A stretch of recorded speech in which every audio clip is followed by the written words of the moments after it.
and welcome to this special podcast takeover from Amsterdam Dance Event 2022, where I was really lucky to be on the ground capturing insights with several industry leaders from label owners, artists, investors, founders, promoters, journalists, and many, many more. ADE is the largest dance music gathering in the world for professionals and fans alike, and it takes place over 5 days with 600 speakers, 2,500 artists, 1,000 events, and 450,000 visitors from around the globe. And after 3 really hard years for our industry, it was honestly incredible to connect again with stakeholders in the music ecosystem and discuss urgent topics such as sustainability for live events, mental health for artists and professionals, social change, and strategies for the future of electronic music. The dates have been announced for ADE 2023, and I already can't wait for next year. So without further ado, let's dive into today's conversation with Vandana Hart, a dancer, a UN ambassador, an activist, and most notably the creator and host behind the Netflix TV series We Speak Dance. The first year of her life, her family was separated by war, and she was only able to meet her father on her first birthday in Sweden as a refugee. She began dancing when she was just 3 years old, finding the incredible release and therapy movement can give us. And for Vandana, this was the early seed that sparked her life's path, and she since went on to train at the world-renowned Alvin Ailey School of Dance, while simultaneously studying global relations and affairs at NYU. From there, she became the coordinator of the UN Women Safe Cities Global Programme, and she now consults extensively for the UN on women's rights and youth empowerment. In 2017, she created and hosted a series on Netflix called We Speak Dance, which has since sparked a movement that is dedicated to unity and celebration to inspire the world to dance in one dance for the planet, united by culture. So just before we begin, I also want to just apologise again for any background noise in advance, as we recorded this interview during ADE, so there was a lot of movement and a little bit of ambience around us. Vandana, thank you so much for joining us today. We're here at ADE. It's almost the end of the conference, and I know this is your first year going into ADE. So how's the whole experience been for you, and what have been like some of your goals going into this year? Definitely. Yeah, it's been amazing to be here. Really impressed with the speakers. It's so cool to share a different angle in the music industry, bringing the dance industry to this space. I'm the creator and host of We Speak Dance, which is a series on Netflix. And I really feel that this is a time where the music industry is transforming and it's becoming an artist-first world. Yeah. So it's exciting to hear these conversations and see that change happening. Definitely. It's such an exciting time with like disruptive technology, this focus on the creative economy, and like how like as creators we can really leverage our art and like go to another level with it, right? So tell us about the whole Netflix series. We'd love to allow our listeners to hear a bit more about your journey and like what the mission is behind the show. Definitely. So We Speak Dance is really my passion project. I worked for the UN for 7 years on women and rights safety in cities and in 50 countries. And then I was also a professional dancer at the same time. I trained at Alvin Ailey in New York. And I never thought dance was enough to change the world. So I just kind of thought, I have to work at the UN. But then I became a judge on So You Think You Can Dance in Kenya. Really? I was Kenya. Oh, really? Yeah, That's amazing. So I lived in Nairobi for 2 years, wow. And I was in all these music videos with all the top musicians in Kenya. Wow. And then I got a phone call, and they're like, Vandana, will you be a judge on our version of So You Can Dance? I thought it was a joke. Wow. But then I got to see the whole nation of Kenya dance. And that dance culture is incredible, right? It's so incredible.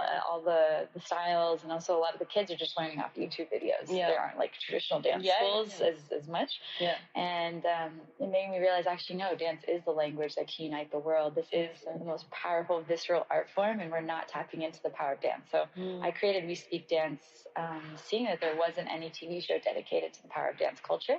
So the show is filmed outside in cities, in the streets, in the culture with the dancers, and asking them, how does dance speak in your city? And from Nelson Mandela's family in South Africa on dance's liberation to the Fela Kuti family in Nigeria, to a gay dancer in Lebanon dancing as protest for LGBTQ rights. And so it's really not just about dance, but how this language transcends all our differences. Fantastic. And so I know that you were speaking yesterday at ADE. Was that what were some of the key kind of takeaways from your session there? Yeah. So really, I also see We Speak Dance now as much bigger than my passion project. It's become a movement. So we've been organizing dance and music leaders around the world to join We Speak Dance, and our campaign is We Dance for the Planet. And I really see that dance and music working together in a unique way, where the dancers and musicians at the grassroots level become our ambassadors for our planet, has the potential to really create massive change, massive impact, and excitement for the youth culture globally to take action on things like climate or refugees or women. So I think too, dancers are overlooked, don't have a sense of purpose. So building this global network, a real industry around dance and connecting it with music in a way that's never been done is one of the goals of We Speak Dance. And so what was the impact after launching the series on Netflix to achieve this movement? Definitely. So one of our dancers in Lebanon, he'd never been to a refugee camp before, and he was actually part Syrian. So we went to a Syrian refugee camp, and we shared dance there on the TV show. But then he ended up teaching dance there afterwards for years, and then started teaching dance across Syrian refugee camps in Lebanon. And just that one little interaction led to a whole movement where kids who never had any art now get to dance every week with this incredible dance leader. So I just spent 3 months traveling around Brazil, filming the best dancers in Brazil. Oh my gosh. And training them to be our ambassadors to the planet. And they're super pumped. And it's so cool. Like, we want to activate each city in the world with the musicians and dancers and create content. So we're launching our app, also called We Speak Dance, where we're going to release dance tutorials like TikTok, but all filmed outside to connect to the planet. And really want to celebrate the diversity of cultures. So we're really like handpicking and curating the platform to ensure that the real dance leaders and creators of the culture are being featured. And we're also including master classes on our app. It sounds like obviously for this mission, it's about scalability and like reaching the right, like as many communities as you can. And of course, I'm sure the app will play an important role in that. What are some of the other ways that you can achieve the scalability? Great question. I also think the experiences and events, like from grassroots. So, I feel like this like dead feeling in my heart when like, everyone's just facing the DJ and we're not facing each other.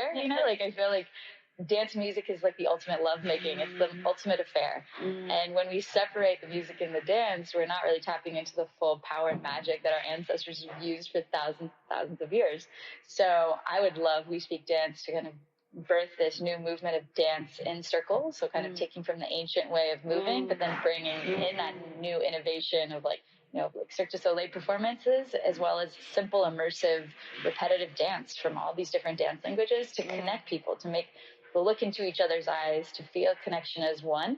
Versus, I think sometimes you can feel a little bit empty and separated when there's so many people in an event and you're just looking up at the DJ. So I think there's a way that we can partner with big DJs, musicians, producers to create like this circle culture going back to the way we dance around the fire. It's just so interesting to hear because like for sure like the DJ booth was never the focal point back in the days when like house music started in Chicago, and like it wasn't the center stage. And like of course as a DJ I don't discredit that we have a huge role to play in the way that the room moves, but it is intimidating sometimes when there's that pressure, like everyone has to stare at you and everyone has to like it's too much. So it's very interesting to hear how you might like sort of change the movement in the room, and also as you say like unite people through that primal kind of like essence of movement. So yeah, really interesting. Is there any interest to maybe look at investors, and like what would be some of the things that you'd be looking for from investors if that was the case? Definitely. We're looking for, we want to scale this app. We've done our first round of investment, and we're starting to fundraise again. We've built our beta for the app, and we want to launch it in different regions of the world. So I think, the music industry versus going to a tech event is really interesting because dance really, like people understand dance who are in the music industry. And there isn't much of a dance industry. Like there is like talent agents and managers, but dancers aren't monetizing digitally. So music has already set up a whole legal system around the artist development, as well as how to monetize the music. But that hasn't happened with dance. So I think there's this really beautiful kind of big brother relationship that the music industry can have with We Speak Dance app platform to to really strengthen this business. And we've been kind of talking about what about like original music and publishing and creating original songs with artists around the world for our platform. Nice. So that's kind of come out, that original idea has come out with conversations here. And does the metaverse play a role in any of this? Definitely. I mean, I have dreams about like our dance avatars. And I think, you know, that's the beauty with dance, is like dance has been used to speak to the gods, to pray, to connect to the earth and indigenous cultures. Yeah. And they have visions of these otherworldly beings, and to create that in the metaverse and for people to transcend the body and become free and imagine what they can be. Be incredible. Wow. And the final question I'd love to ask you, something we ask all of our guests on the show, is like, what are some of the misconceptions behind what you do and what it's taken for you to get to this point as well? I think there's a misconception that like, because I'm on Netflix, like it's really easy, and it hasn't been. Like, it's been like a grassroots movement where I've filmed in Nigeria, Ghana, South Africa, Brazil. And it's just been like a movement of me and my friends. Yeah. You know, and now I want it to be something much bigger than me. I want We Speak Dance. It's not about Vandana Hart. It's not about my brand. I want this to be like the top 10 dancers in the world, then the top 100, top 1,000 are this global community that are there showing up to dance, to work with the DJs and musicians to change the world. Like that's, I think there's a misconception that this movement's about me, and I'm an igniter and a facilitator. But I really want to like unite all of our tribes of dance, all of our tribes of music to work together. So that's my bigger goal. I think with the UN, I've always seen that like, the music and dance of the UN would be pretty cool. yeah, definitely. I actually DJ a lot for the UNHCR, and you know, it's so interesting to like try and bring some of that ethos, because not only just from movement, but also from the healing frequencies of music and like what it can do to a mindset and change, you know, hopefully just transcend some of the pain. And also it's a very interesting point you touched on there, because I think with success, it's not about like, you know, getting a platform just like Netflix. It's the continuation of all of those things and the amalgamation of all those things. Like it's very rare that like one of those things just like for the long term ignite and, you know, create that level of, you know, what you've alluded to. So yeah, thank you so much for joining us today. It's been an absolute pleasure, and wishing you all the best on this mission. And of course, we'll plug in all of the places for our audience to come and check out your work. Amazing. Well, I would love to do some kind of dance circle experience with you DJing. For sure. Thanks for having me.